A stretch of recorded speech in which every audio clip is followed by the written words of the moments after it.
남편을 잃고 집에서도 쫓겨난 네 식구가 있었습니다. 그들이 가진 전부는 마지막 돈 그리고 한 채의 폐가였습니다. 하지만 그 집의 벽을 허문 순간 믿을 수 없는 것이 나왔습니다. 30년 전 남편의 비밀이었습니다. 이야기 시작하기 전에 잠깐만요. 구독과 좋아요로 조용히 응원해 주시면 다음 이야기를 이어가는데 큰 힘이 됩니다. 지금 어디에서 듣고 계신지 댓글로 한 줄 남겨주셔도 충분합니다. 이 이야기는 끝까지 함께 해주세요. 김정희는 61살이었습니다. 남편을 잃은 지 3년째였어요. 아직도 믿기지 않았죠. 남편 김태수는 98년 금융위기 때부터 정희와 함께 작은 식당을 운영했습니다. 힘든 시기였지만 두 사람은 버텼어요. 함께라면 무엇이든 할 수 있었죠. 하지만 3년 전 겨울 남편은 갑자기 쓰러졌습니다. 심장마비였어요. 병원으로 급히 옮겼지만 소용없었죠. 남편은 그렇게 세상을 떠났습니다. 정희는 그날을 잊을 수 없었습니다. 아침까지만 해도 멀쩡했던 남편이었어요. 장난도 치고 웃기도 했죠. 하지만 저녁에는 차가운 시체가 되어 있었습니다. 장례식은 조용히 치러졌습니다. 사람들이 와서 위로했지만 정희는 아무것도 들리지 않았어요. 그저 멍하니 앉아 있었죠. 장례가 끝나고 일주일쯤 지났을까요? 시댁 식구들이 찾아왔습니다. 시동생과 시누이였어요. 형님, 얘기 좀 합시다. 시동생이 말했습니다. 정희는 차를 내왔어요. 이 집 말인데요. 시동생이 조심스럽게 말을 꺼냈습니다. 형님 명의잖아요. 근데 형님이 돌아가셨으니 정희는 무슨 말을 하려는지 알았습니다. 가슴이 철렁했어요. 형수님은 이제 남남이니까요. 시누이가 직설적으로 말했습니다. 정희는 믿을 수 없었어요. 애들이 있잖아요. 큰애, 둘째, 막내. 정희가 떨리는 목소리로 말했습니다. 하지만 시댁 식구들은 냉정했어요. 애들은 다 컸잖아요. 스스로 살 수 있어요. 시동생이 말했습니다. 정희는 눈물이 났지만 참았어요. 한 달 드릴 테니까 나가세요. 시누이가 선언했습니다. 정희는 아무 말도 할 수 없었죠. 큰아들 민수는 32이었습니다. 회사 다니는 평범한 직장인이었어요. 둘째 민정은 29, 작은 카페에서 일했죠. 막내 민호는 26, 프리랜서로 일했습니다.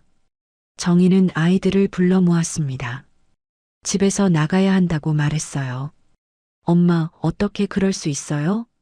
민정이 분노했습니다. 민수도 화가 났어요. 법적으로 싸워야죠. 하지만 정희는 고개를 저었습니다. 그럴 힘이 없어. 그리고 더 싸우고 싶지 않아. 정희는 지쳐 있었습니다. 남편을 잃은 슬픔에 더해 집까지 잃게 됐어요. 더 이상 싸울 기력이 없었죠. 한 달 뒤, 네 식구는 집을 나왔습니다. 짐은 많지 않았어요. 옷가지와 필요한 물건들 뿐이었죠. 엄마, 우리 어디로 가요? 민호가 물었습니다. 정희는 대답할 수 없었어요. 갈 곳이 없었죠. 일단 민수의 친구 집에 신세를 졌습니다. 좁은 원룸에 4명이 지냈어요. 불편했지만 어쩔 수 없었죠. 올해는 못 있어요. 민수의 친구가 미안해하며 말했습니다. 정희는 알고 있었어요. 정희는 남편이 남긴 돈을 확인했습니다. 퇴직금 일부가 있었어요. 많지 않았지만 그래도 있었죠. 이걸로 집을 구해야 해. 정희는 결심했습니다. 네 식구가 함께 살 집을요. 아이들만은 흩어지게 할 수 없지. 정희는 생각했습니다. 남편이 없어도 집이 없어도 네 식구는 함께 있어야 했어요. 정희는 부동산을 돌아다니기 시작했습니다. 하지만 현실은 냉정했어요. 이 돈으로는 어렵습니다. 중개인들은 고개를 저었습니다. 전셋집도 월세도 정의의 예산으로는 부족했어요. 4명이 살 수 있는 집이 필요한데 정의가 말했지만 중개인들은 회의적이었습니다. 일주일째 부동산을 돌아다녔습니다. 정의는 지쳤어요. 아이들도 불안해했죠. 엄마, 정 안 되면 우리 각자 살아요. 민정이 제안했습니다. 하지만 정의는 단호하게 거절했어요. 안 돼. 우리는 가족이야. 정의의 목소리는 떨렸지만 확고했습니다. 아이들은 더 이상 말하지 않았어요. 이틀 뒤 정의는 작은 부동산 사무소를 찾았습니다. 외곽에 있는 곳이었어요. 혹시 싼 집 없나요? 정의가 물었습니다. 중개인은 한숨을 쉬었어요. 싼 집은 다 이유가 있어요. 중개인이 말했습니다. 정의는 괜찮다고 했어요. 어떤 이유든 상관없어요. 내 식구만 살 수 있으면 돼요. 중개인은 잠시 생각하다가 서랍을 뒤졌습니다. 한 장의 사진을 꺼냈어요. 이게 있긴 한데요. 중개인이 망설이며 사진을 내밀었습니다. 정의는 사진을 받아봤어요. 낡은 집이었습니다. 페인트가 벗겨지고 정원은 잡초투성이었어요. 폐가 같았죠? 사람이 안 산 지 20년도 넘었어요. 중개인이 설명했습니다. 원래 주인이 돌아가시고 방치됐죠. 집은 크긴 한데 정의는 사진을 오래 바라봤습니다. 얼마예요? 정의가 물었습니다. 중개인이 가격을 말했어요. 정의가 가진 돈으로 충분했죠. 여기라도 내 식구같이 살 수만 있다면. 정의는 중얼거렸습니다. 중개인은 정의를 데리고 그 집으로 갔습니다. 도시 외곽이었어요. 차로 1시간쯤 걸렸죠. 여기에요. 중개인이 차를 세웠습니다. 정의는 차에서 내려 집을 봤어요. 사진보다 더 낡아 보였습니다. 담장은 무너져 있었고 대문은 녹슬어 있었어요. 정원은 잡초가 무성했죠. 안으로 들어가 볼까요? 중개인이 열쇠를 꺼냈습니다. 대문을 열자 삐걱 소리가 났어요. 집 안으로 들어갔습니다. 먼지가 자욱했어요. 거미줄이 곳곳에 쳐져 있었죠. 오래 비어 있어서 이래요. 중개인이 미안해하며 말했습니다. 정의는 괜찮다고 했어요. 청소하면 되죠. 정의가 말했습니다. 중개인은 집 안을 안내했어요. 거실, 부엌, 방 3개, 욕실도 있었습니다. 크기는 충분했어요. 내 식구가 살기에 나쁘지 않았죠. 보일러는 되나요? 정의가 물었습니다. 중개인이 고개를 저었어요. 고쳐야 할 겁니다. 전기도 다시 연결해야 하고요. 정의는 계산했습니다. 수리비가 들겠지만 그래도 감당할 수 있을 것 같았어요. 이 집 살게요. 정의가 결정했습니다. 중개인이 놀랐어요. 정말요? 다시 생각해 보시는 게. 하지만 정의는 확고했습니다. 괜찮아요. 이 집이면 돼요. 계약을 진행했습니다. 정의는 가진 돈을 거의 다 썼어요. 남은 건 수리비와 생활비뿐이었죠. 아이들에게 말했습니다. 집 구했어. 민수가 물었습니다. 어디에요? 정의가 사진을 보여줬습니다. 아이들은 놀랐어요. 엄마, 이게 뭐예요? 민정이 걱정스럽게 물었습니다. 정의는 웃으려 애썼어요. 괜찮아. 고치면 살만해. 하지만 아이들은 불안했습니다. 민호가 말했어요. 엄마, 다른 곳 찾아봐요. 정의가 고개를 저었습니다. 여기밖에 없어. 우리 예산으로는. 아이들은 더 이상 반대하지 않았습니다. 어머니의 결정을 존중했어요. 일주일 뒤 내 식구는 그 집으로 이사했습니다. 짐은 많지 않았어요. 트럭 한 대면 충분했죠. 집에 도착하니 낮인데도 어두웠습니다. 나무들이 햇빛을 가렸어요. 들어가 보자. 정희가 앞장섰습니다. 아이들이 따라왔어요. 대문을 열고 들어갔습니다. 잡초를 헤치며 현관까지 갔어요. 현관문을 여는 순간 냄새가 밀려왔습니다. 곰팡이 냄새였어요. 싸늘한 공기가 얼굴을 스쳤죠. 냄새. 민정이 코를 막았습니다. 민수도 인상을 찌푸렸어요. 일단 환기부터 시키자. 민수가 창문을 열었습니다. 먼지가 날렸어요. 집안을 둘러봤습니다. 중개인이 보여준 것보다 더 낡았어요. 벽지는 찢어져 있었고 바닥은 삐걱거렸죠. 엄마, 여기 괜찮겠어? 민호가 걱정스럽게 물었습니다.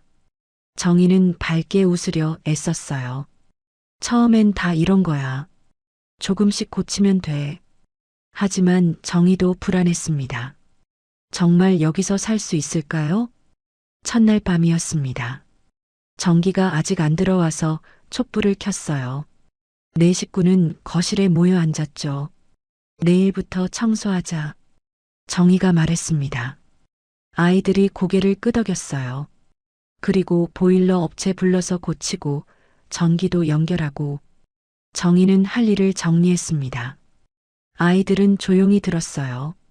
밤이 깊어지자 집은 더욱 조용해졌습니다. 아니, 조용하지 않았어요. 삐걱. 어디선가 소리가 났습니다. 민정이 놀라 주위를 둘러봤어요. 뭐야, 저 소리? 민수가 대답했습니다. 바람에 뭔가 흔들리는 것 같은데. 하지만 바람은 불지 않았습니다. 툭! 또 소리가 났습니다. 이번에는 벽 쪽에서였어요. 쥐인가? 민호가 말했습니다. 정희는 고개를 끄덕였어요. 그럴 거야. 오래 비어있던 집이니까. 하지만 정희도 불안했습니다. 소리가 이상했어요. 밤새 소리는 계속됐습니다. 삐걱, 툭, 탁. 여기저기서 났어요. 아이들은 잠을 제대로 이루지 못했습니다. 정희도 마찬가지였어요. 아침이 되자 모두 피곤한 얼굴이었습니다. 엄마, 어젯밤 소리 들었어요? 민정이 물었습니다. 정희는 들었다고 대답했어요. 오래된 집이라 그래. 익숙해지면 괜찮을 거야. 하지만 정희도 확신은 없었습니다. 그날 전기업체가 왔습니다. 전기를 연결했어요. 불이 들어오니 조금 나아졌죠. 보일러 업체도 왔습니다. 하지만 고개를 저었어요. 이거 완전히 바꿔야 해요. 비용이 만만치 않았습니다. 정희는 고민했어요. 일단 최소한만 고쳐주세요. 정희가 부탁했습니다. 업체는 어쩔 수 없이 응급처치만 했어요. 며칠이 지났습니다. 네 식구는 청소를 시작했어요. 먼지를 털고 거미줄을 치우고 바닥을 닦았죠. 조금씩 집이 깨끗해졌습니다. 하지만 여전히 낡았어요. 그래도 우리 집이야. 정희가 말했습니다. 아이들도 고개를 끄덕였어요. 하지만 밤이 되면 또 소리가 났습니다. 삐걱, 툭, 탁. 엄마, 저 소리 정말 이상해요. 민호가 말했습니다. 정희도 알고 있었어요. 내일 자세히 살펴보자.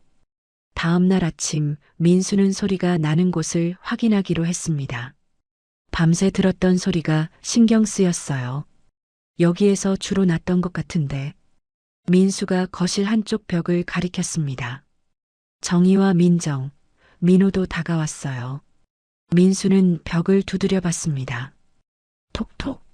소리가 다른 곳과 달랐어요. 여기 비어 있는 것 같아.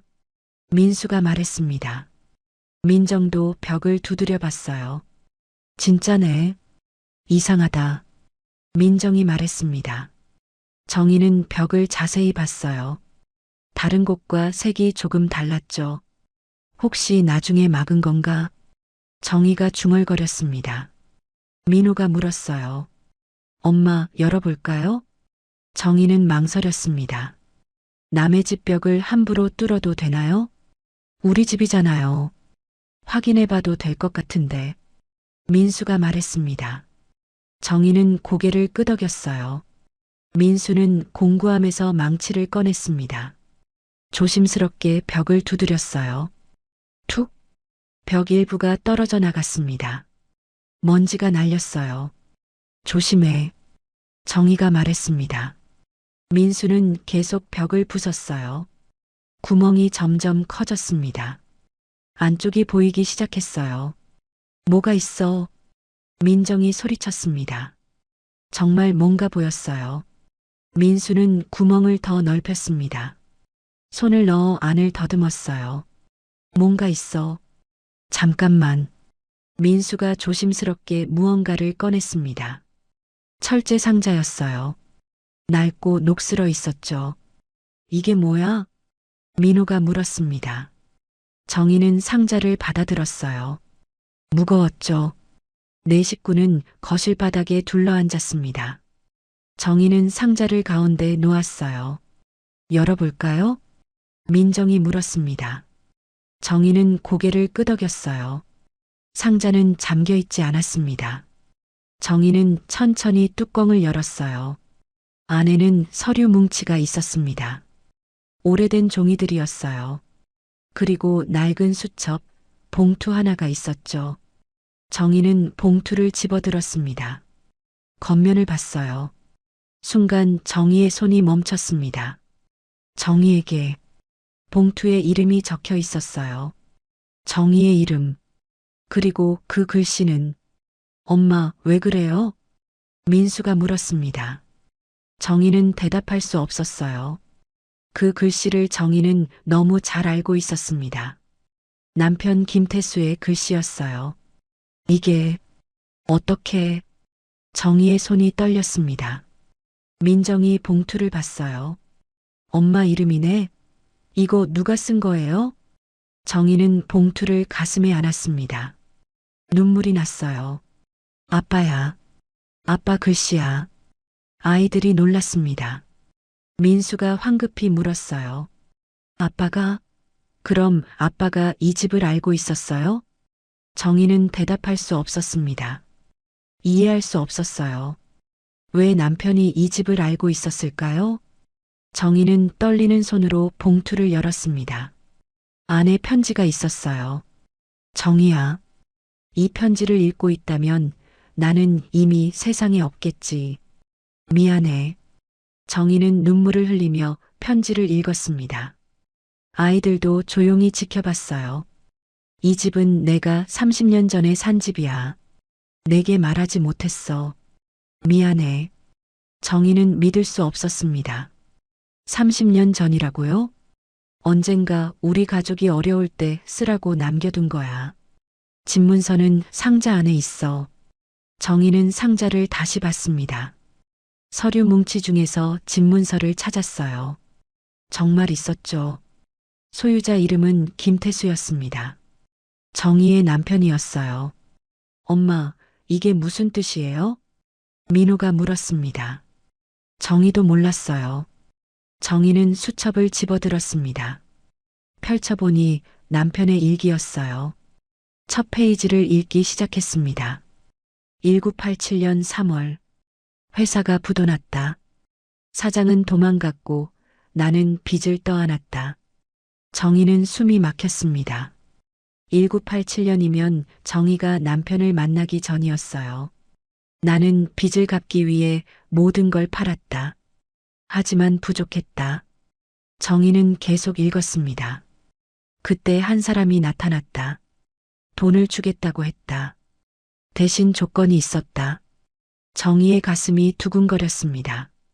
내 이름으로 누명을 쓰라고 했다. 회사 돈을 횡령했다는 누명을. 정희는 손으로 입을 막았습니다. 나는 받아들였다. 빚을 갚을 수 있었으니까. 그리고 그 대가로 돈을 받았다. 정희는 눈물을 흘렸습니다. 남편이 그런 일을 겪었다니요. 그 돈으로 이 집을 샀다. 언젠가 가족을 위해 쓰려고. 정희는 수첩을 덮었습니다. 더 이상 읽을 수 없었어요. 엄마, 아빠가 뭐라고 했어요? 민정이 물었습니다. 정희는 아이들에게 수첩을 건넸어요. 아이들은 돌아가며 읽었습니다. 모두 충격을 받았어요. 아빠가 누명을 썼다고요? 민수가 믿을 수 없다는 표정이었습니다. 정희는 고개를 끄덕였어요. 그런 것 같아. 민호가 말했습니다. 그럼 아빠는 억울하게 산 거잖아요? 정희는 눈물을 닦았습니다. 그래.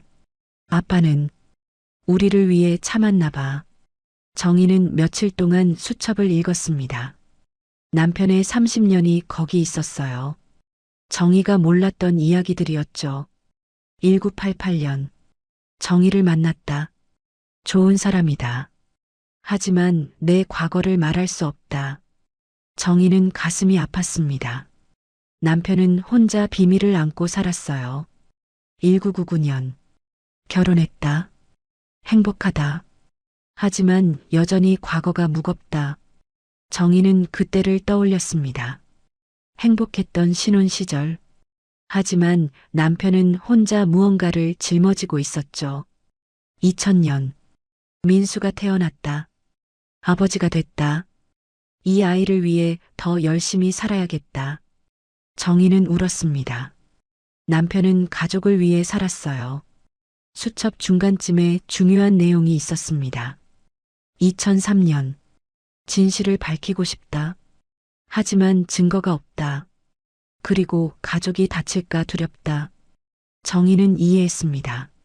남편은 싸우고 싶었지만 가족을 지키기 위해 참았어요. 2005년. 이 집을 가족에게 물려주고 싶다.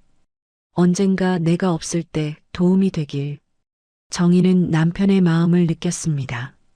끝까지 가족을 생각했어요. 수첩 마지막 페이지였습니다. 2020년. 몸이 안 좋다.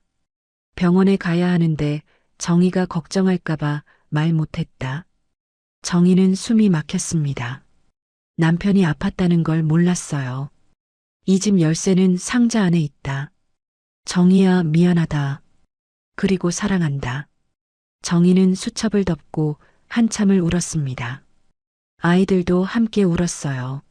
아빠가 이렇게 힘들었구나. 민정이 눈물을 닦으며 말했습니다. 민수도 고개를 숙였어요. 우리는 아무것도 몰랐어. 정희는 상자를 다시 뒤졌습니다. 서류들을 하나씩 확인했어요. 집문서, 은행 통장, 그리고 낡은 명함이 있었습니다.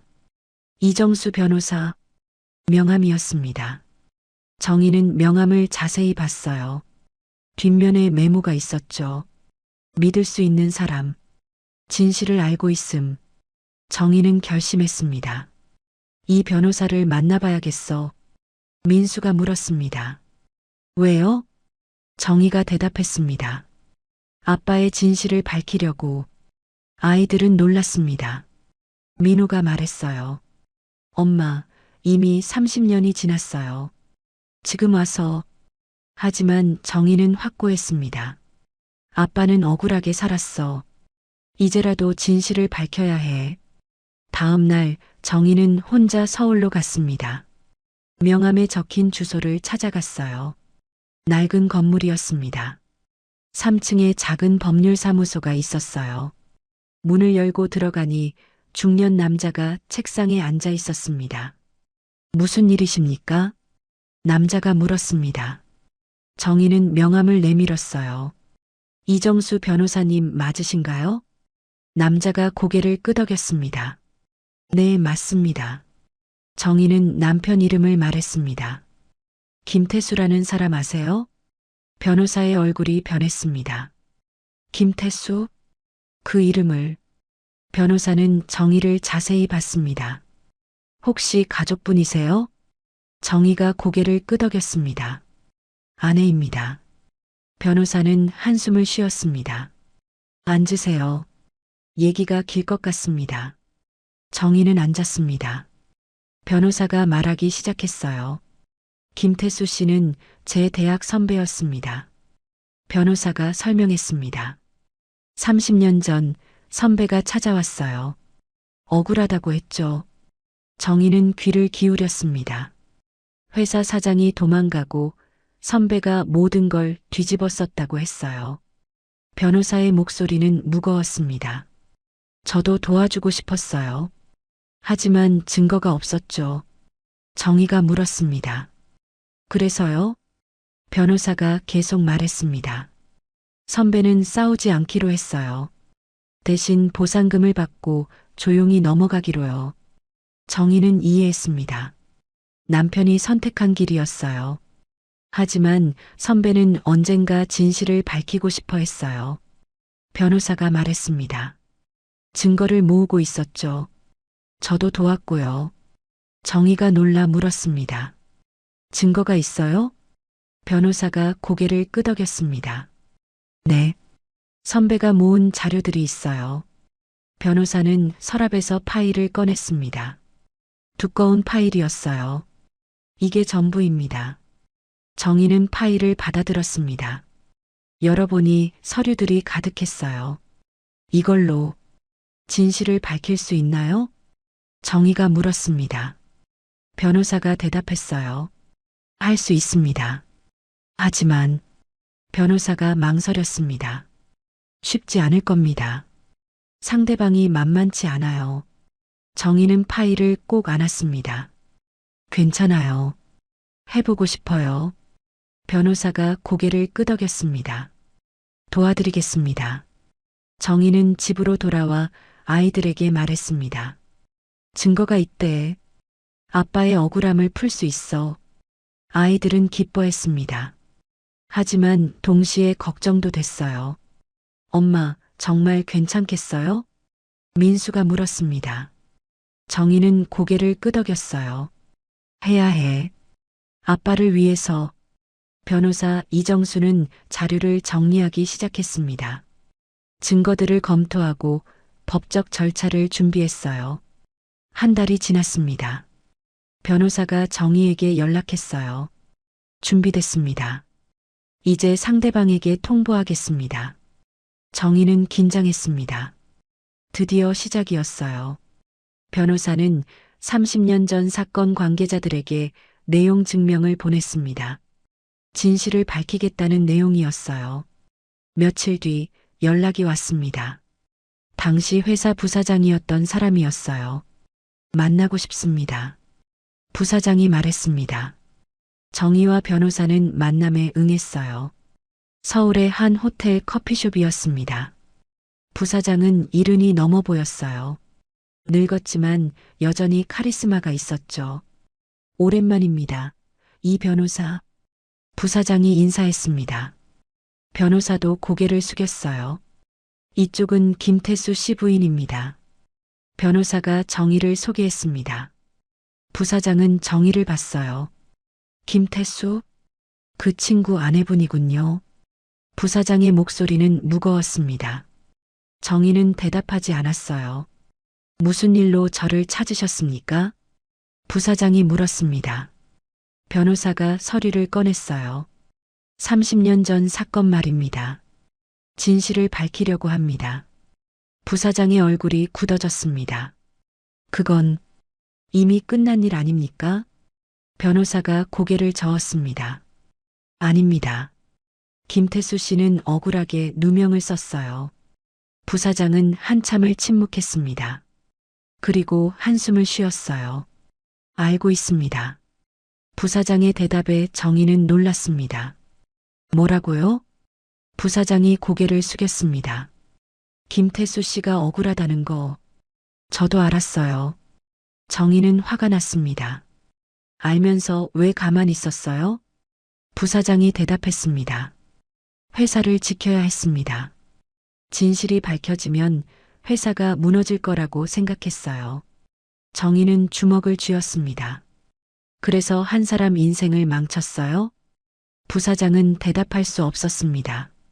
변호사가 말했습니다. 이제라도 바로 잡아야 합니다. 공식적으로 사과하고 명예를 회복시켜 주세요. 부사장은 망설였습니다. 하지만 이미 회사도 없고 당시 사람들도 다 흩어졌어요. 변호사가 단호하게 말했습니다. 그래도 해야 합니다. 이건 정의의 문제예요. 부사장은 한참을 생각했습니다. 그리고 고개를 끄덕였어요. 알겠습니다. 도와드리겠습니다. 정의는 믿을 수 없었습니다. 정말요? 부사장이 고개를 끄덕였습니다. 저도 양심의 빚이 있었습니다. 30년 동안 부사장은 증언하기로 했습니다. 진실을 밝히는데 협조하기로요. 하지만 모든 게 순조롭지는 않았습니다. 당시 사장은 이미 해외로 도피한 상태였어요. 찾을 수 없었죠. 사장을 찾아야 완전한 진실을 밝힐 수 있습니다. 변호사가 말했습니다. 정의는 낙담했어요. 그럼 어떻게 해요? 변호사가 대답했습니다. 일단 할 수 있는 것부터 하겠습니다. 부사장 증언만으로도 많은 걸 바로잡을 수 있어요. 몇 달이 지났습니다. 변호사는 법적 절차를 밟았어요. 법원에 재심을 청구했죠. 언론도 관심을 가졌습니다. 30년 만에 밝혀지는 진실이라는 제목으로 기사가 나왔어요. 정의는 인터뷰 요청을 받았습니다. 처음에는 거절하려 했지만 변호사가 권했어요. 여론의 힘도 필요합니다. 정의는 인터뷰에 응했습니다. 남편 이야기를 했어요. 남편은 평생 억울함을 안고 살았습니다. 이제라도 진실을 밝히고 싶어요. 기사가 나간 뒤 반응이 뜨거웠습니다. 사람들은 정의를 응원했어요. 하지만 동시에 비난도 있었습니다. 이제 와서 무슨 소용이냐? 돈이 목적 아니냐?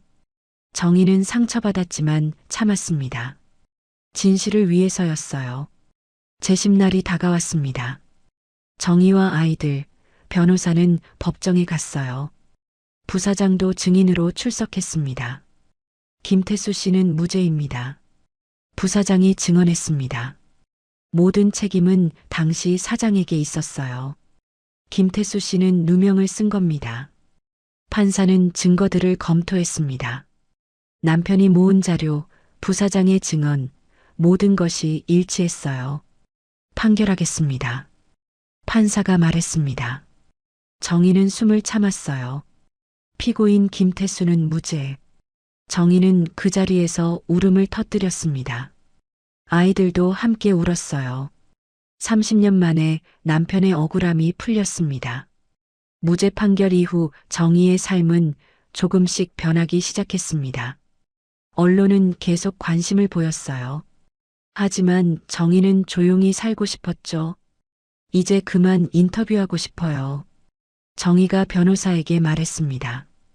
변호사는 이해한다고 했어요. 충분히 하셨습니다. 이제 쉬세요. 정의는 폐가로 돌아왔습니다. 아이들이 기다리고 있었어요. 엄마, 수고했어요. 민수가 안아줬습니다. 정의는 아들의 품에서 울었어요. 아빠, 이제 편히 쉴 수 있겠지. 정의가 중얼거렸습니다. 민정과 민호도 어머니를 안아줬어요. 네 식구는 집을 본격적으로 고치기 시작했습니다. 판결 이후 보상금이 나왔어요. 많지는 않았지만 집을 수리하기엔 충분했죠. 보일러부터 새로 설치하자.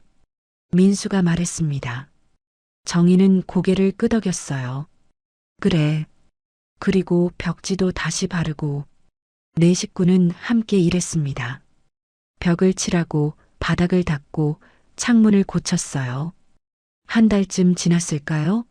집이 많이 달라졌습니다. 여전히 낡았지만 따뜻해 보였어요.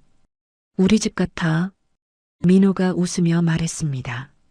정의도 웃었어요. 그래. 이제 진짜 우리 집이야. 정의는 남편 수첩을 다시 읽었습니다.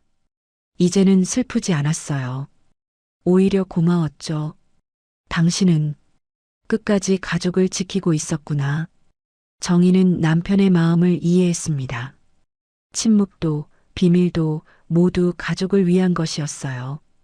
어느 날 정의는 남편 사진을 거실에 걸었습니다. 웃고 있는 사진이었어요. 여보, 우리 잘 살고 있어. 걱정하지 마. 정희가 사진에 대고 말했습니다. 아이들도 아버지 사진 앞에 섰어요. 아빠 고마워요. 민수가 말했습니다. 민정과 민호도 인사했어요. 아빠 덕분에 우리 함께 있을 수 있어요. 네 식구는 아버지를 추억하며 웃고 울었습니다. 계절이 바뀌었습니다. 봄이 왔어요. 정희는 정원을 가꾸기 시작했죠. 잡초를 다 뽑고 꽃을 심자. 정희가 말했습니다. 아이들이 도왔어요. 정원은 점점 예쁘게 변했습니다. 장미, 코스모스, 해바라기, 여러 꽃이 피었어요. 엄마, 여기 예쁘다. 민정이 감탄했습니다. 정희도 만족스러웠어요. 그치? 아빠도 좋아하실 것 같아. 정희는 매일 아침 정원을 돌봤습니다. 꽃에 물을 주고 잡초를 뽑고 정성스럽게 돌봤어요. 어느 날 이웃이 찾아왔습니다. 옆집에 사는 할머니였어요. 여기 사람이 사네요? 할머니가 반갑게 인사했습니다. 정희도 인사했어요.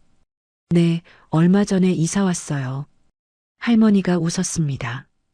이 집 오래 비어 있었는데 좋네요. 사람 사니까 살 것 같아요. 정희는 할머니와 차를 마시며 이야기를 나눴습니다. 할머니는 좋은 사람이었어요. 혹시 도움 필요하면 언제든 오세요. 할머니가 말했습니다. 정희는 고마웠어요. 감사합니다. 정희는 점점 이 집에 정이 들었습니다. 처음에는 어쩔 수 없이 선택한 집이었어요. 하지만 이제는 진짜 집 같았죠. 남편이 남긴 집, 가족을 위해 준비한 집. 정희는 남편의 사랑을 느꼈습니다. 여보, 고마워. 우리를 지켜줘서. 정희는 매일 남편에게 감사했습니다. 사진 앞에서, 정원에서, 집 안 곳곳에서요. 아이들도 안정을 찾았습니다. 민수는 회사를 다니며 집에서 출퇴근했어요. 민정은 근처 카페에서 일자리를 구했죠. 민호는 프리랜서 일을 계속했습니다. 엄마, 우리 저녁 같이 먹어요. 아이들은 매일 저녁 함께 모였습니다. 정희가 만든 밥을 먹으며 이야기를 나눴어요. 오늘 회사에서 승진 얘기 나왔어. 민수가 말했습니다. 정희는 기뻐했어요. 정말 잘 됐다. 민정도 좋은 소식이 있었습니다. 카페 매니저가 되라고 하셨어요. 정희는 아이들을 격려했습니다. 다들 잘하고 있어. 아빠도 자랑스러워 하실 거야. 네 식구는 행복했습니다. 어려움도 있었지만 함께라서 이겨낼 수 있었어요. 정희는 밤마다 일기를 쓰기 시작했습니다. 남편처럼요. 오늘 정원에 장미가 피었다. 여보가 좋아했던 꽃이다. 아이들이 모두 잘하고 있다. 여보 덕분이다. 이 집은 버려진 곳이 아니었다. 우리를 기다리고 있었을 뿐이다. 정희는 일기를 쓰며 남편과 대화하는 기분이었습니다. 여보, 나는 이제 괜찮아. 아이들도 괜찮아. 우리 잘 살고 있어. 1년이 지났습니다. 정희와 아이들은 완전히 정착했어요. 집도 많이 고쳐졌고 생활도 안정됐죠. 어느 날 변호사 이정수가 연락했습니다. 좋은 소식이 있습니다. 변호사가 말했습니다. 정희는 궁금했어요. 무슨 소식인데요? 변호사가 설명했습니다. 당시 사장을 찾았습니다. 정희는 놀랐습니다. 해외로 도피한 사장을 찾았다고요? 어떻게요? 변호사가 대답했습니다. 국제 수배를 넣었더니 잡혔습니다. 다음 주에 한국으로 송환돼요. 정희는 가슴이 두근거렸습니다. 그럼 직접 대면할 수 있나요? 변호사가 고개를 끄덕였습니다. 네. 원하신다면 주선하겠습니다. 정희는 고민했습니다. 남편을 망친 사람을 만나야 할까요? 아이들과 상의했습니다. 엄마가 결정하세요. 민수가 말했습니다. 정희는 결심했어요. 만나고 싶어. 직접 말하고 싶어. 일주일 뒤 정희는 구치소로 갔습니다. 변호사가 동행했어요. 면회실에서 기다렸습니다. 잠시 뒤 한 노인이 들어왔어요. 70대 중반쯤 되어 보였습니다. 늙고 초라한 모습이었어요. 당신이 김태수 부인이요? 노인이 물었습니다. 정희는 고개를 끄덕였어요. 네. 노인은 고개를 숙였습니다. 미안합니다. 정희는 노인을 바라봤습니다. 화가 났지만 동시에 허무했어요. 왜 그랬어요? 정희가 물었습니다. 노인이 대답했어요. 회사가 망하고 있었어요. 도망치는 수밖에 없었죠. 정희는 믿을 수 없었습니다. 그래서 남편을 희생시킨 거예요? 노인은 고개를 숙였습니다. 변명의 여지가 없습니다. 정희는 참았던 감정이 터졌습니다.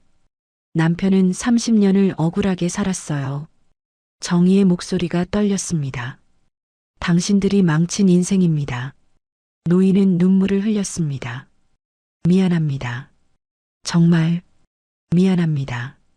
정희는 노인을 보며 생각했습니다.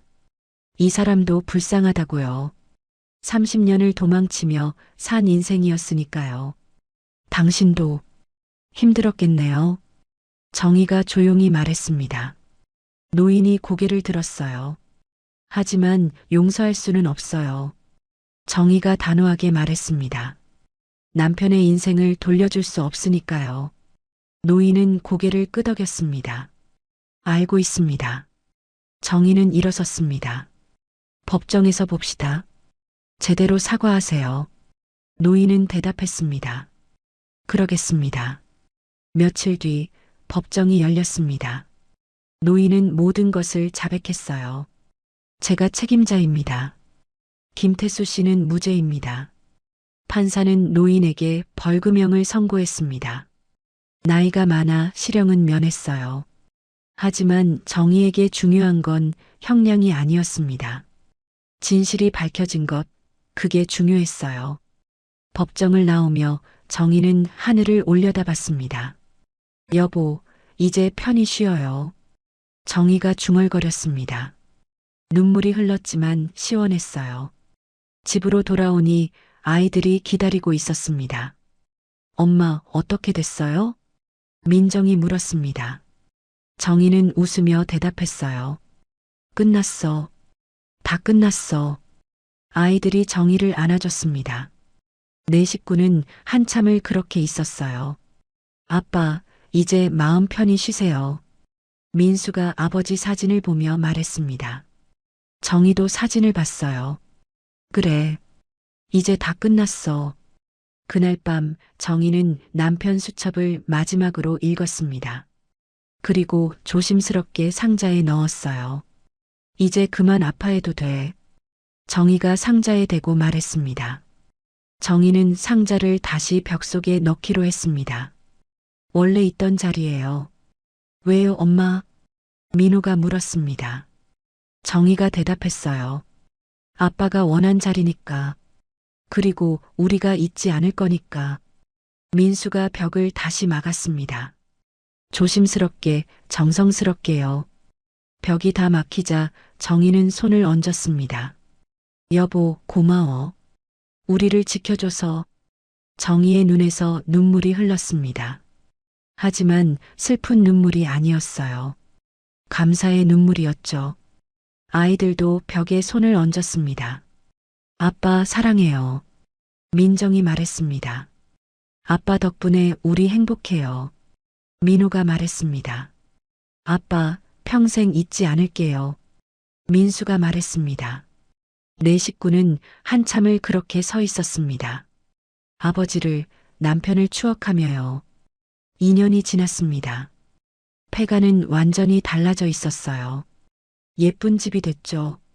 정희는 정원에 앉아 있었습니다. 꽃이 만발한 봄날이었어요. 장미, 튤립, 수선화. 아름다웠죠. 엄마, 차 가져왔어요. 민정이 차를 내왔습니다. 정희는 고맙게 받아 마셨어요. 민정아, 카페는 잘 돼가니? 정희가 물었습니다. 민정이 웃으며 대답했어요. 네, 손님도 많아지고 있어요. 민수는 승진했습니다. 과장이 됐어요. 민호는 프리랜서로 성공했죠. 일감이 많아졌습니다. 엄마, 우리 모두 잘 되고 있어요. 민수가 말했습니다. 정희는 뿌듯했어요. 아빠가 결국 우리 지켜줬네. 정희가 중얼거렸습니다. 아이들도 고개를 끄덕였어요. 정희는 매일 남편을 생각했습니다. 하지만 이제는 슬프지 않았어요. 오히려 감사했죠. 여보, 우리 잘 살고 있어. 걱정하지 마. 정희는 자주 남편에게 말했습니다. 사진 앞에서, 정원에서, 집 안 곳곳에서요. 이웃들과도 친해졌습니다. 옆집 할머니는 자주 놀러 왔어요. 정희 씨, 집이 정말 예뻐졌네요. 할머니가 감탄했습니다. 정희는 웃었어요. 처음엔 폐가였는데 이렇게 됐네요. 할머니가 말했습니다. 집이 사람을 닮는다더니 정말 그런 것 같아요. 정희는 그 말이 좋았습니다. 집이 자신들을 닮아간다니요. 정희는 집을 둘러봤습니다. 거실, 부엌, 방들. 모든 곳이 따뜻했어요. 이 집은 버려진 곳이 아니었어. 정희는 생각했습니다. 우리를 기다리고 있었을 뿐. 남편이 30년 전에 준비한 집, 가족을 위해 남긴 집. 정희는 남편의 사랑을 느꼈습니다. 어느 일요일, 네 식구는 함께 정원을 가꿨습니다. 새로운 꽃을 심고 잡초를 뽑고 물을 줬어요. 엄마, 여기 장미 심을까요? 민정이 물었습니다. 정희는 고개를 끄덕였어요. 그래. 아빠가 좋아하던 꽃이야. 네 식구는 함께 장미를 심었습니다. 빨간 장미였어요. 아빠, 이 꽃 좋아하실 거예요. 민호가 말했습니다. 정희도 웃었어요. 그럼, 분명 좋아하실 거야. 저녁이 되자 네 식구는 거실에 모였습니다. 함께 저녁을 먹었어요. 오늘 뭐 먹을까? 정희가 물었습니다. 아이들이 대답했어요. 엄마가 만드는 거 다 좋아요. 정희는 부엌으로 가서 요리를 시작했습니다. 김치찌개를 끓였어요. 남편이 좋아하던 음식이었죠. 식사를 하며 아이들은 이야기를 나눴습니다. 일상적인 이야기들이었어요. 회사 일, 카페 일, 프리랜서 일. 정희는 아이들을 바라보며 행복했습니다. 네 식구가 함께 있다는 것, 그게 가장 소중했어요. 아이들아, 정희가 불렀습니다. 아이들이 정희를 봤어요. 응, 엄마. 정희가 말했습니다. 우리 정말 행복하다. 아이들도 고개를 끄덕였습니다. 네, 엄마. 우리 행복해요. 민수가 말했습니다. 아빠 덕분이에요. 민정이 덧붙였습니다. 그리고 엄마 덕분이에요. 민호가 말했습니다. 정희는 눈물이 났습니다. 하지만 행복한 눈물이었어요. 고마워, 얘들아. 그날 밤 정희는 일기를 썼습니다. 여보, 오늘 아이들과 정원에 장미를 심었어. 당신이 좋아하던 빨간 장미. 아이들이 모두 잘하고 있어. 민수는 승진했고 민정이는 매니저가 됐어. 민호는 일이 잘 되고 있고 우리 모두 행복해. 이 집에서 정희는 펜을 내려놓고 창밖을 바라봤습니다. 달이 밝았어요. 여보, 이 집은 폐가가 아니었어. 우리를 기다리던 집이었어. 정희는 미소를 지었습니다. 당신이 남긴 마지막 선물. 고마워, 여보. 폐가였던 집에는 이제 불이 환하게 켜져 있었습니다. 웃음소리가 들렸고 따뜻함이 넘쳤어요. 정희의 인생도 다시 시작되고 있었습니다. 남편 없이 힘들었지만 아이들과 함께라면 괜찮았어요. 이 집은 단순한 집이 아니었습니다. 남편의 사랑이 담긴 곳이었어요. 가족을 위한 마지막 선물이었죠. 정희는 매일 밤 남편에게 말했습니다. 여보, 잘 자요. 우리 내일도 잘 살게요. 그리고 평화롭게 잠들었습니다. 가족과 함께 이 따뜻한 집에서요. 귀한 시간 내어 이 영상을 함께 해주셔서 진심으로 감사합니다. 여러분의 한 번 시청, 한 줄 댓글이 저에게 큰 힘이 됩니다. 앞으로도 마음을 어루만지는 이야기로 보답드리겠습니다. 항상 건강하시고 따뜻한 하루 보내세요. 야, 훔쳤지? 경찰 부른다! 직원의 고함에 아이 손이 덜덜 떤다. 죄송해요. 엄마가 아파서. 민우의 목소리가 편의점을 찢는다. 그 순간 문 앞에서 재벌 회장이 얼어붙는다. 저 얼굴은. 회장이 아이 앞으로 다가와 떨리는 목소리로 말한다. 너 이름이 뭐냐? 민우가 울먹이며 올려본다. 저 그냥 배고파서요. 이야기 시작하기 전에요. 구독과 댓글로 함께 해주세요. 여러분의 작은 응원이 다음 이야기를 이어줘요. 서울 외곽구로구의 낡은 다세대 주택. 새벽 5시 반, 겨울 추위가 매서운 이른 아침이었습니다. 12살 소년 민우가 얇은 이불을 덮고 웅크린 채 잠들어 있었습니다. 방 한쪽에서는 엄마 수진이 기침을 하며 뒤척이고 있었습니다. 기침, 기침. 수진의 기침 소리에 민우가 깼습니다. 숨을 죽이며 엄마를 바라봤습니다. 38배 수진은 몇 달째 계속된 기침으로 많이 야위어 있었습니다. 민우는 조용히 일어나 냉장고 쪽으로 갔습니다. 문을 열어보니 텅 비어 있었습니다. 어제 마지막 우유 한 팩을 마신 후로 아무것도 남지 않았습니다. 꼬르륵. 배에서 소리가 났습니다. 민우는 배를 움켜쥐며 참았습니다. 민우야? 수진이 힘겹게 일어났습니다. 엄마, 괜찮아요? 응, 괜찮아. 학교 갈 준비해야지. 수진이 기침을 하며 일어나려 했지만 몸이 휘청거렸습니다. 엄마. 민우가 급히 달려가 수진을 부축했습니다. 괜찮아, 괜찮아. 그냥 어지러울 뿐이야. 수진이 민우를 안심시키려 했지만 목소리가 떨렸습니다. 엄마, 병원 가야 하는 거 아니에요? 돈이 없어서. 수진이 고개를 숙였습니다. 병원비는커녕 당장 먹을 것도 없는 상황이었습니다. 엄마, 저는 괜찮아요. 학교에서 급식 먹으면 되니까. 민우가 엄마의 어깨를 토닥였습니다.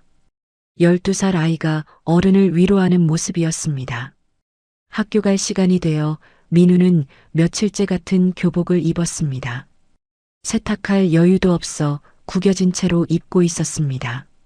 민우야, 학교에서 급식 많이 먹어야 해. 알겠지? 네, 엄마. 그리고 오늘은 학교 끝나면 바로 집에 와야 해. 혹시 모르니까. 수진이 걱정스럽게 당부했습니다. 네, 걱정 마세요. 민우는 밝게 대답했지만 엄마의 상태가 심각해 보여 불안했습니다. 집을 나선 민우는 학교까지 걸어서 가야 했습니다. 버스비도 아까웠기 때문입니다. 길을 걷다 보니 편의점이 보였습니다. 진열장 안에 삼각김밥들이 눈에 들어왔습니다. 아저씨, 참치마요 하나 주세요. 한 아이가 1,000원을 내며 삼각김밥을 샀습니다. 맛있게 드세요. 점원이 웃으며 말했습니다. 민우는 그 모습을 부러운 눈으로 바라봤습니다. 1,000원이 없어서 살 수 없었습니다. 저것만 있어도. 민우가 배를 움켜쥐며 지나갔습니다. 학교에 도착한 민우는 교실 맨 뒷자리에 앉았습니다. 항상 그 자리였습니다. 민우야, 아침 먹었어? 옆자리 친구 준호가 물었습니다. 응, 먹었어. 민우가 거짓말을 했습니다. 나는 엄마가 계란말이 해줬는데 너무 많아서 못 다 먹었어. 하나 줄까? 준호가 도시락을 열어 보였습니다. 아니야, 괜찮아. 배불러. 민우는 침을 삼키며 거절했습니다. 자존심 때문이었습니다. 정말? 그럼 나 혼자 다 먹을게. 준호가 맛있게 먹는 모습을 보며 민우는 고개를 돌렸습니다. 첫 교시 수학 시간이 시작되었습니다. 여러분, 어제 숙제 검사하겠습니다. 선생님이 말했습니다. 민우는 당황했습니다. 어제 집에 전기가 끊어져서 숙제를 할 수 없었습니다. 민우야, 숙제 어디 있니? 죄송해요, 선생님. 깜빡했어요. 평소에 성실한 민우가 어떻게? 집에 무슨 일 있었니? 아니에요. 제가 깜빡한 거예요.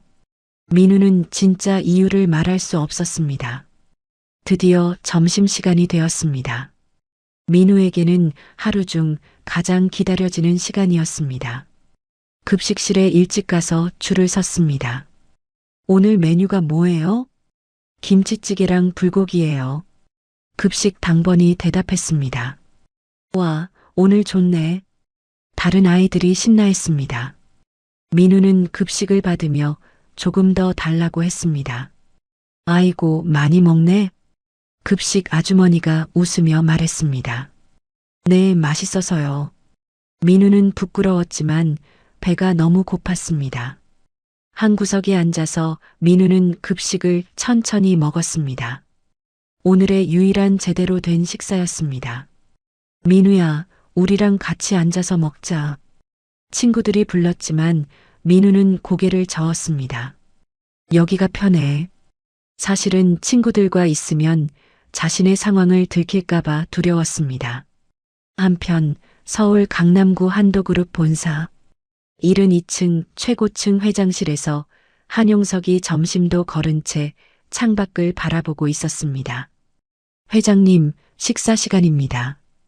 비서 차상민이 들어와 말했습니다. 식욕이 없네. 용석이 한숨을 쉬었습니다. 책상 서랍에서 오래된 사진을 꺼냈습니다. 갓난아기의 사진이었습니다. 12년 전 아들 지훈과 며느리를 교통사고로 잃었습니다. 며느리는 임신 중이었고 조산으로 태어난 아기는 혼란 속에서 실종되었습니다. 지금쯤 12살이겠지. 용석은 매일 같은 상상을 했습니다. 손자가 어떻게 생겼을지, 어디서 살고 있을지. 지훈아, 미안하다. 내 아들을 지켜주지 못해서. 며칠 후 민우의 상황은 더욱 나빠졌습니다. 수진의 기침이 심해져 며칠째 침대에서 일어나지 못했습니다. 엄마, 괜찮아요? 민우가 수진의 이마에 손을 대봤습니다. 열이 나고 있었습니다. 괜찮아. 괜찮아. 수진이 힘없이 말했지만 목소리가 가늘어져 있었습니다. 엄마, 정말 병원 가야 할 것 같아요. 돈이 없어. 수진이 고개를 저었습니다. 통장 잔고는 이미 바닥이었습니다. 그날 아침 민우는 평소보다 일찍 집을 나섰습니다. 엄마가 걱정될까봐 괜찮은 척했지만 사실 어제부터 아무것도 먹지 못했습니다. 학교 가는 길 편의점 앞을 지나던 민우는 발걸음을 멈췄습니다. 배에서 나는 꼬르륵 소리가 점점 커졌습니다. 너무 배고파. 민우가 배를 움켜쥐었습니다. 어지러워서 잠시 벽에 기댔습니다. 편의점 유리창 안으로 보이는 음식들이 눈에 들어왔습니다. 삼각김밥, 샌드위치, 빵들이 진열되어 있었습니다. 1,000원만 있어도. 민우가 주머니를 뒤졌지만 동전 하나 없었습니다. 그때 편의점 점원이 창고로 들어가는 것이 보였습니다. 계산대가 비었습니다. 민우는 한참 망설이다가 편의점 안으로 들어갔습니다. 어서 오세요. 자동문에서 인사 멘트가 나왔지만 점원은 보이지 않았습니다. 민우는 빵 코너로 갔습니다. 가장 저렴한 단팥빵이 800원이었습니다. 800원. 민우의 손이 떨렸습니다. 배는 너무 고팠지만 훔치는 건 나쁜 일이라는 것을 알고 있었습니다. 하지만 어지러움이 심해져 쓰러질 것 같았습니다. 민우는 단팥빵 하나를 손에 들었습니다. 그리고 주위를 둘러봤습니다. 아무도 없었습니다. 엄마, 미안해. 민우가 빵을 주머니에 넣으려던 순간이었습니다. 아, 너 뭐 하는 거야? 창고에서 나온 점원이 큰 소리로 외쳤습니다. 민우가 깜짝 놀라 손에서 빵을 떨어뜨렸습니다. 아, 아니에요. 뭐가 아니야? 지금 훔치려던 거 다 봤어. 점원이 민우에게 다가왔습니다. 죄송해요. 죄송해요. 민우가 고개를 숙이고 떨었습니다. 죄송하긴 뭘 죄송해? 도둑질이 죄송한 걸로 끝나? 저는 민우의 눈에서 눈물이 흘렸습니다. 경찰 부를 거야. 나이가 어린다고 봐주는 줄 알아? 점원이 휴대폰을 꺼냈습니다. 아니에요. 제발요. 민우가 울먹이며 말했습니다. 엄마가 아파서 며칠째 못 먹어서 그런 핑계 대지 마. 요즘 애들 다 그런 식으로 거짓말해. 거짓말 아니에요. 정말이에요. 민우가 필사적으로 호소했습니다. 배가 너무 고파서 어지러워서 그럼 부모한테 돈 달라고 하든지 왜 남의 물건을 훔쳐? 점원이 차갑게 말했습니다.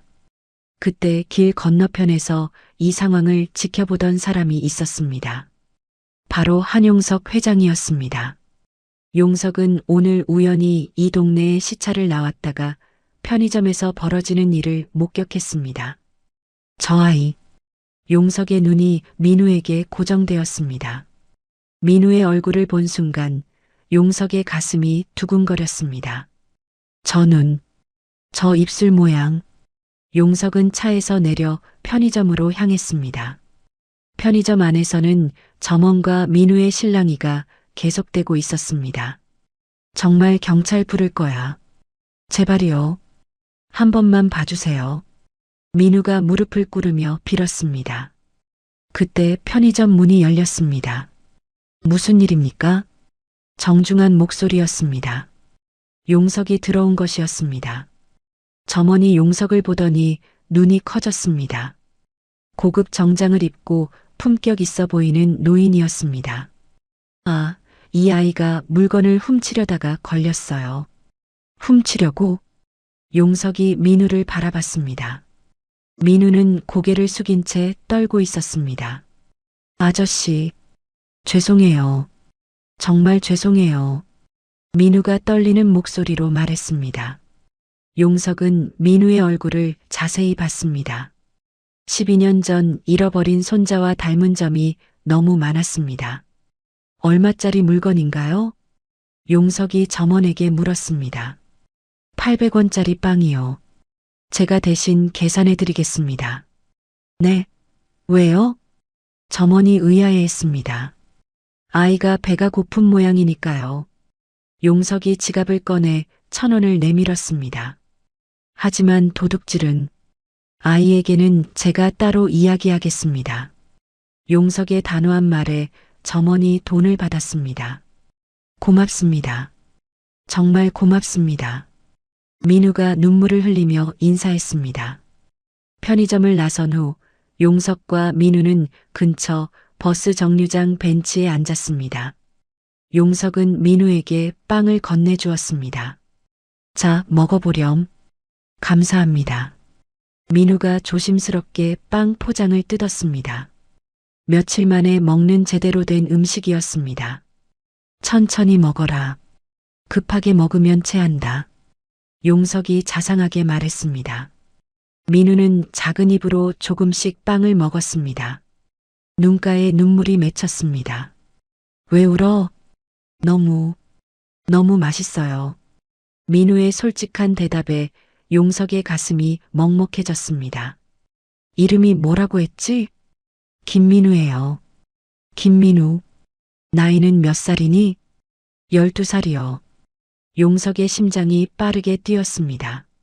자신이 찾던 손자와 나이가 정확히 일치했습니다. 부모님은 어떻게 되시니? 민우의 표정이 순간 어두워졌습니다. 엄마만 있어요. 아버지는? 제가 태어나자마자 교통사고로 돌아가셨어요. 용석이 숨을 크게 들이쉬었습니다. 아들 지훈도 교통사고로 세상을 떠났었습니다.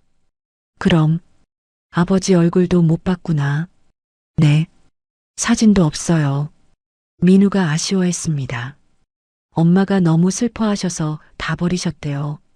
용석은 민우를 더 자세히 관찰했습니다. 눈매, 코 모양, 입술선까지 모든 것이 죽은 아들 지훈과 닮아 있었습니다.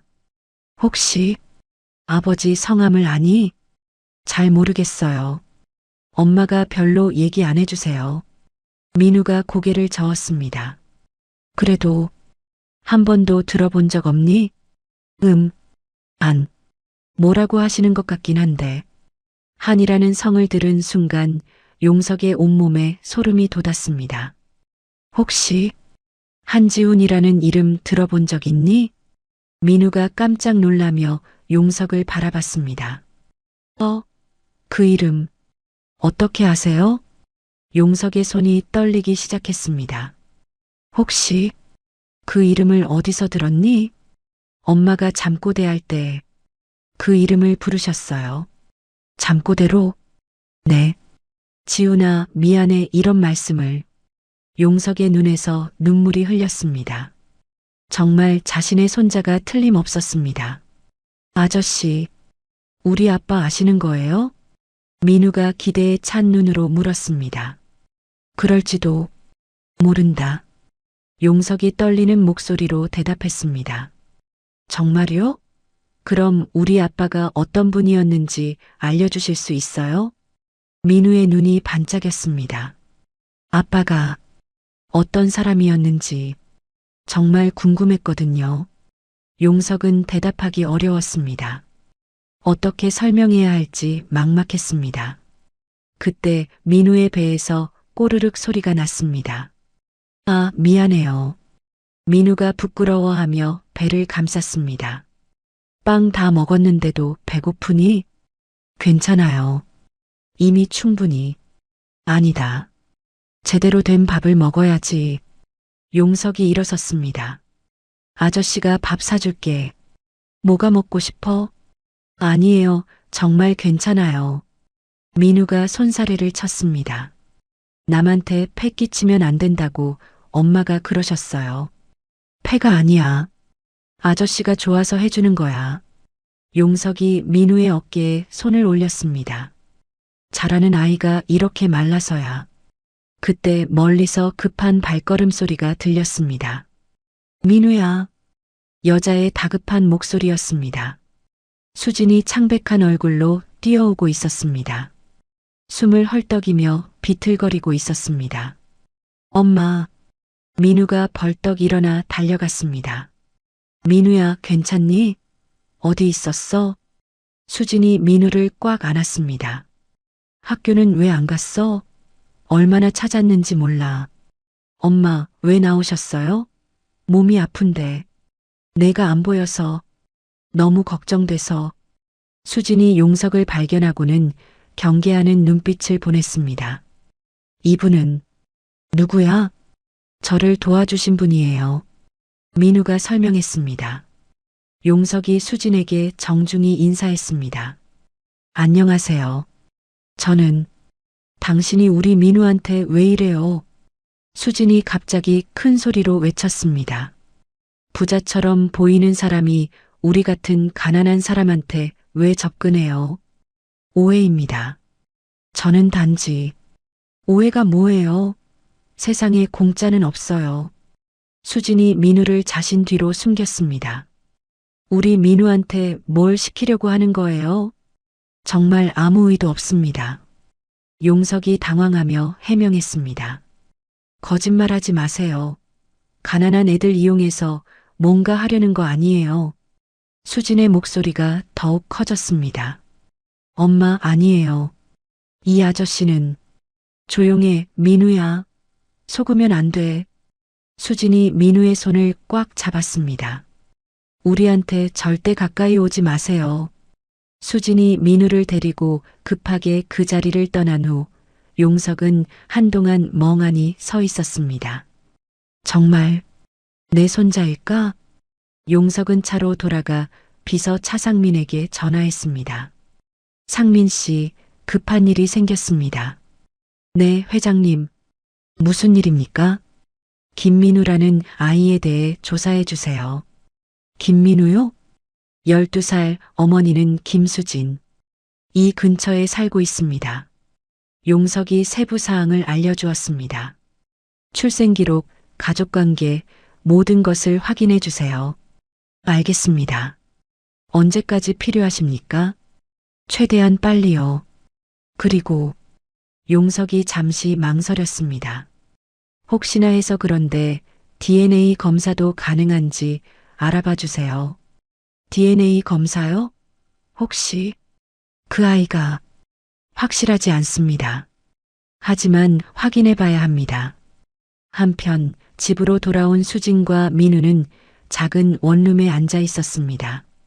민우야, 그 사람이 너한테 뭐라고 했어? 수진이 걱정스럽게 물었습니다. 아무것도 안 했어요. 그냥 도와주셨어요. 도와준다고?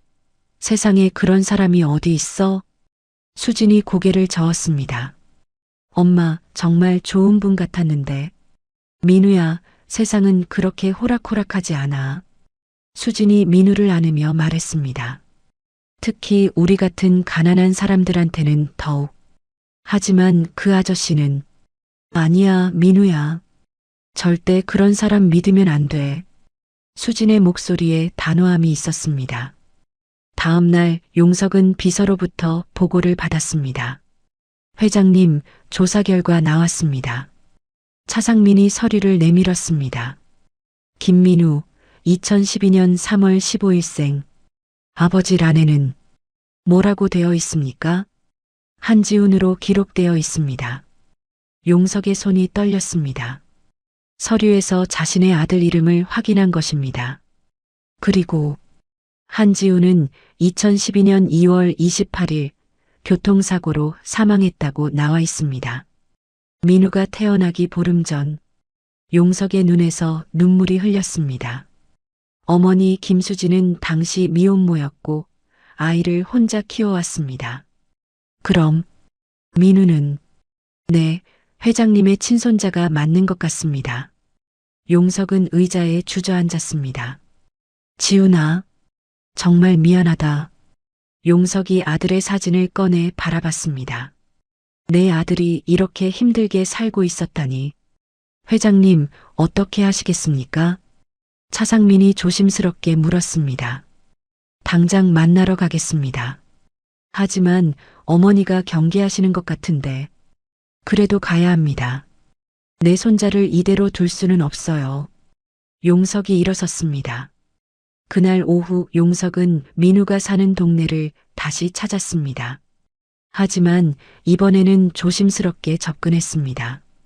학교에서 돌아오는 민우를 멀리서 지켜봤습니다. 민우는 여전히 같은 교복을 입고 있었고 걸음걸이도 힘이 없어 보였습니다. 용석은 민우가 집에 들어가는 것을 확인한 후 건물관리사무소로 갔습니다. 실례합니다. 이 건물에 김수진 씨가 사시는지.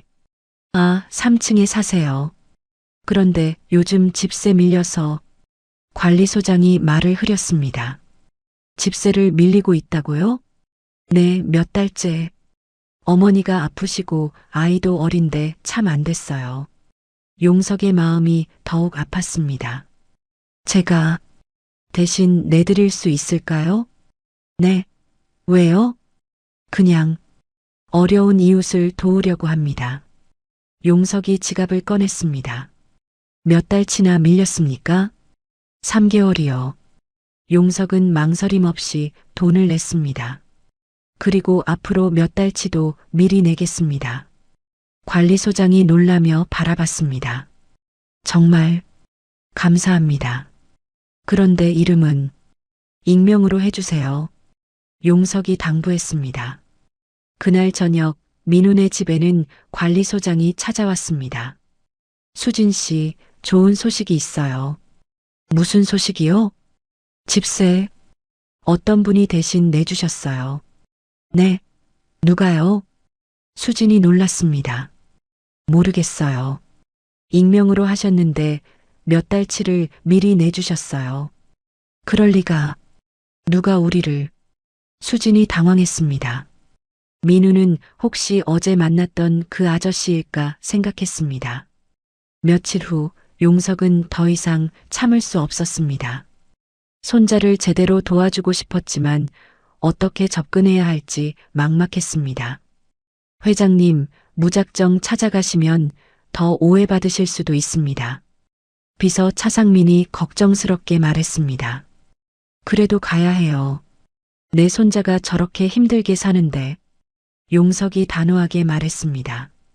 그날 오후 용석은 민우가 다니는 학교 앞에서 기다렸습니다. 학교 시간이 되자 아이들이 하나둘 나오기 시작했습니다. 민우가 친구들과 함께 교문을 나서는 모습이 보였습니다. 민우야. 용석이 불렀습니다. 민우가 뒤를 돌아보더니 놀란 표정을 지었습니다. 아저씨? 안녕, 민우야. 용석이 다가갔습니다. 민우의 친구들이 수군거리기 시작했습니다. 민우야, 저 아저씨 누구야? 부자 같아 보이는데? 혹시 민우 할아버지? 민우는 당황했습니다. 아니야. 그냥 아는 분이야. 민우야, 잠깐 이야기할까? 용석이 조심스럽게 말했습니다. 저, 집에 가야 해요. 조금만. 중요한 이야기가 있어. 민우가 망설이는 사이 친구들은 호기심 어린 눈으로 바라봤습니다. 민우야, 우리 먼저 가 있을게. 친구들이 떠나고 민우와 용석이 둘만 남았습니다. 무슨 얘기요? 민우가 조심스럽게 물었습니다. 민우야, 아저씨가 너를 도와주고 싶어? 괜찮아요. 저희는 혼자서도 잘 살 수 있어요. 병원비는 어떻게 할 거니? 엄마가 계속 아프신데. 민우의 표정이 어두워졌습니다. 그건 어떻게든. 민우야, 아저씨를 믿어봐. 용석이 민우의 어깨에 손을 올렸습니다. 사실 아저씨가 너랑 특별한 관계일 수도 있어. 특별한 관계요? 응. 아직 확실하지는 않지만. 그때 뒤에서 급한 발걸음 소리가 들렸습니다. 민우야. 수진이 숨을 헐떡이며 달려오고 있었습니다. 또 왔네. 또 우리 민우한테 왔어. 수진이 용석을 향해 소리쳤습니다. 당신이 우리한테 왜 이래요? 부인, 진정하세요. 진정하라고요? 내 아이한테 계속 접근하면서. 수진이 민우를 자신 뒤로 숨겼습니다. 부자면 다해요. 가난한 사람들 갖고 놀아요. 정말 아닙니다. 오해예요. 오해가 뭐예요? 우리 민우 학교까지 와서. 수진의 목소리가 점점 커졌습니다. 주변 사람들이 쳐다보기 시작했습니다. 저 사람들 왜 저래? 돈 많은 사람이 가난한 사람 괴롭히나? 요즘 그런 일 많다더라. 구경꾼들의 수군거림에 수진은 더욱 흥분했습니다. 당신 같은 사람 때문에 우리가 얼마나 힘든지 알아요. 부인, 저는 정말. 거짓말하지 마세요. 분명 뭔가 목적이 있을 거예요. 수진이 용석을 손가락으로 가리키며 소리쳤습니다. 우리 민우한테 절대 가까이 오지 마세요. 엄마, 그만해요. 민우가 수진을 말렸습니다. 이 아저씨는 나쁜 사람 아니에요. 민우야, 속으면 안 돼. 정말이에요, 엄마. 도와주시려는 거예요. 도와준다고? 세상에 공짜로 도와주는 사람이 어디 있어? 수진이 민우를 꽉 안았습니다. 우리는 남한테 도움 안 받고도 살 수 있어. 용석은 이 상황에서 진실을 말해야 할지 고민했습니다. 부인, 제가 민우와 특별한 관계라면. 특별한 관계? 무슨 소리예요? 민우가 제 손자일 수도 있어요. 순간 수진의 얼굴이 창백해졌습니다. 뭐라고요? 한지훈. 그 이름 기억나시죠? 수진이 충격을 받아 말을 잇지 못했습니다. 민우 아버지와 제가 관계가 있을 수도. 거짓말이에요. 수진이 소리쳤습니다. 지훈이는 지훈이는 가족이 없다고 했어요. 그건 당신이 진짜 지훈이 아버지라면 왜 지금 나타나요? 수진의 목소리가 떨렸습니다. 12년 동안 어디 있었어요? 우리가 얼마나 힘들었는지 알아요. 용석은 할 말이 없었습니다. 민우가 굶어서 쓰러질 때도, 제가 아파서 죽을 뻔할 때도 어디 있었어요?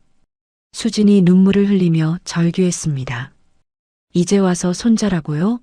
말도 안 돼요. 부인, 저도 모르고 있었어요. 모르고 있었다고요? 그럼 우리는 뭐예요? 수진이 민우의 손을 잡고 돌아서려 했습니다.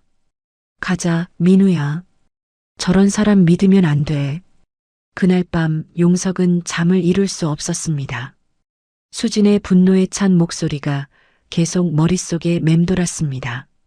한도그룹 본사 회장실에서 용석은 비서 차상민을 불렀습니다. 상민 씨, 한지훈에 대해 더 자세히 조사해 주세요. 어떤 부분을 말씀하시는 건가요? 지훈이가 어떻게 김수진을 만났는지, 왜 가족에 대해 말하지 않았는지. 용석이 깊은 한숨을 쉬었습니다. 모든 것을 알아야겠어요. 다음 날 차상민이 조사 결과를 가져왔습니다. 회장님, 놀라지 마십시오. 무엇을 찾았습니까? 한지훈 씨가 회장님과 갈등을 빚은 후 가출했었다는 기록이 있습니다. 용석의 얼굴이 창백해졌습니다. 갈등이라니? 2011년 말 지훈 씨가 회사 경영에 참여하는 것을 반대하셨던 기억 나십니까? 아, 용석이 그때의 기억을 떠올렸습니다. 내가 아직 어려. 경험을 더 쌓아야 해. 아버지, 저도 할 수 있어요. 안 돼. 아직은 시기상조야. 그럼 언제까지 기다려야 해요? 지훈과 마지막으로 나눈 대화였습니다. 그 후 지훈 씨가 집을 나가셨고 김수진을 만나게 된 것 같습니다. 차상민이 조심스럽게 설명했습니다. 지훈이가 내 때문에 집을 나간 거였구나. 용석의 눈에서 눈물이 흘렸습니다.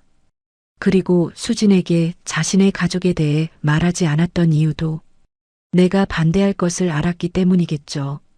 용석이 고개를 숙였습니다. 회장님, 내 잘못이었어요. 내가 지훈이를 밀어냈고 그 결과 용석은 책상 위에 지훈 사진을 바라봤습니다. 지훈아, 정말 미안하다. 그날 오후 용석은 다시 민훈의 동네로 갔습니다. 하지만 이번에는 직접 찾아가지 않고 멀리서 지켜봤습니다. 민우가 학교에서 돌아오는 모습이 보였습니다. 여전히 힘없는 걸음이었습니다. 용석은 민우가 집에 들어간 후 동네 약국으로 갔습니다. 실례합니다. 혹시 이 근처에 사시는 김수진 씨 아세요? 아, 민우 엄마요? 알죠. 약사가 대답했습니다. 요즘 많이 아프신 것 같던데. 네, 기침이 심해서 몇 번 오셨어요. 근데 비싼 약은 못 사시더라고요. 그래요? 안 됐어요. 아이도 어린데 병원도 제대로 못 가신다고 하시고. 용석이 마음이 아팠습니다. 혹시 제가 약값을 대신 내드릴 수 있을까요? 네. 왜요? 어려운 이웃을 돕고 싶어서요. 용석이 지갑을 꺼냈습니다. 앞으로 김수진 씨가 오시면 이걸로 계산해 주세요. 약사가 놀라며 돈을 받았습니다. 한편 민훈의 집에서는 수진의 상태가 악화되고 있었습니다. 엄마, 괜찮아요? 민우가 걱정스럽게 물었습니다. 괜찮아. 기침만 좀. 수진이 말하던 중 갑자기 피를 토했습니다. 엄마. 민우가 급히 달려갔습니다. 병원 가야 해요. 돈이 없어. 그래도 가야 해요. 민우가 울먹이며 말했습니다. 결국 민우는 수진을 부축해서 근처 병원으로 갔습니다. 응급환자입니다. 어머니, 어디가 아프세요? 기침을 계속하시고 피도 토했어요. 의사가 수진을 진찰했습니다. 폐렴이 심해졌네요. 입원 치료가 필요합니다. 입원요? 비용은? 민우가 떨리는 목소리로 물었습니다. 일단 치료부터 하고 나중에 상의하죠. 수진이 병원에 입원한 후 민우는 혼자 남았습니다. 그날 밤 용석은 병원 소식을 들었습니다. 동네에서 급히 병원으로 실려간 모자가 있다는 소식이었습니다. 용석은 즉시 병원으로 향했습니다. 혹시 김수진이라는 분 입원하셨나요? 네, 301호에 계세요. 용석이 병실 앞에 도착했을 때 민우가 병실 밖 의자에 혼자 앉아 울고 있었습니다. 민우야. 민우가 고개를 들어 용석을 봤습니다. 아저씨, 엄마는 어떠니? 의사 선생님이 많이 아프시다고. 민우가 눈물을 흘렸습니다. 치료비도 어떻게 해야 할지. 용석이 민우 옆에 앉았습니다. 민우야, 아저씨가 도와줄게. 하지만 엄마 몰래 도와드릴 수도 있어. 용석이 민우의 어깨를 토닥였습니다. 정말요? 응. 엄마 치료가 제일 중요하니까. 그때 의사가 나왔습니다. 보호자분이세요? 네. 용석이 대답했습니다. 환자분이 깨어나셨는데 많이 약해진 상태입니다. 충분한 치료와 휴식이 필요해요. 비용은 걱정하지 마세요. 용석이 단호하게 말했습니다. 다음 날 아침 수진이 의식을 되찾았습니다. 민우가 병상 옆에서 밤을 새운 채 앉아 있었습니다. 민우야, 엄마, 깨어나셨어요. 민우가 기뻐하며 수진의 손을 잡았습니다. 여기, 어디야? 병원이에요. 엄마가 피토하셔서. 수진이 상황을 파악하려 했습니다. 병원비는 어떻게 했어? 그건 일단 치료받고 생각해요. 민우가 애매하게 대답했습니다. 사실 용석이 모든 비용을 처리했지만 민우는 엄마에게 말할 수 없었습니다. 안 돼. 우리가 낼 수 없는 돈인데. 수진이 일어나려 했지만 몸에 힘이 들어가지 않았습니다. 그때 병실 문이 열렸습니다. 실례합니다. 간호사가 들어왔습니다. 보호자분이 오셨다고 전해달라고 하시네요. 보호자요? 누가? 수진이 의아해했습니다. 곧 용석이 조심스럽게 병실에 들어왔습니다. 안녕하세요. 수진의 얼굴이 굳어졌습니다. 당신이 왜 여기에? 어머니 상태가 걱정돼서 왔습니다. 어머니라고요? 수진이 눈을 부릅떴습니다. 당신이 무슨 자격으로 저를 어머니라고 해요? 죄송합니다. 하지만 나가세요. 당장 나가라고요. 수진이 소리쳤습니다. 엄마, 진정해요. 민우가 수진을 말렸습니다. 민우야, 저 사람 때문에 병원비 낸 거야? 그게, 그렇지? 돈으로 우리를 조종하려는 거지? 수진이 분노했습니다. 우리 그런 도움 필요 없어요. 부인, 민우가 제 손자라면. 손자라고요? 수진이 비웃었습니다. 증거나 있어서 그런 소리예요? 용석이 주머니에서 서류를 꺼냈습니다. 민우의 출생신고서입니다. 아버지 란에 한지훈이라고 되어 있죠? 수진의 얼굴이 창백해졌습니다. 그리고 이건 지훈이의 가족관계 증명서입니다. 용석이 또 다른 서류를 보여줬습니다. 한지훈의 아버지는 한용석, 바로 저입니다. 수진이 서류를 보며 충격을 받았습니다. 이런 걸로 뭘 증명하려는 거예요? DNA 검사를 해도 됩니다. 용석이 단호하게 말했습니다. 민우가 제 손자라는 것을 증명할 수 있어요. DNA 검사요? 민우가 놀라며 물었습니다. 응, 민우야. 그럼 확실해질 거야. 수진이 고개를 저었습니다. 안 돼요. 절대 안 돼. 왜 안 됩니까? 우리는 당신이 필요 없어요. 수진이 눈물을 흘리며 말했습니다. 12년 동안 없었으면서 이제 와서 저도 모르고 있었어요. 모르고 있었다고요? 그럼 지훈이는 뭐였어요? 수진의 목소리가 떨렸습니다. 지훈이가 당신 아들이었다면 왜 가족 얘기를 안 했어요? 용석이 고개를 숙였습니다. 제가 지훈이와 갈등이 있었어요. 갈등이요? 제가 지훈이의 의견을 무시했고 결국 지훈이가 집을 나갔습니다. 용석이 고백했습니다. 그 후 지훈이를 찾지 못했어요. 그리고 사고가 그래서 지훈이가 저한테 가족 얘기를 안 한 거였군요. 수진이 쓴웃음을 지었습니다. 가족한테 인정받지 못했으니까. 그건 이제 와서 손자라고 하면 뭐해요? 12년 늦었어요. 수진이 단호하게 말했습니다. 그때 밖에서 소란 소리가 들렸습니다. 저기 병실에 한도그룹 회장님이 계신다는데? 정말요? 한용석 회장님? 간호사들이 수군거리고 있었습니다.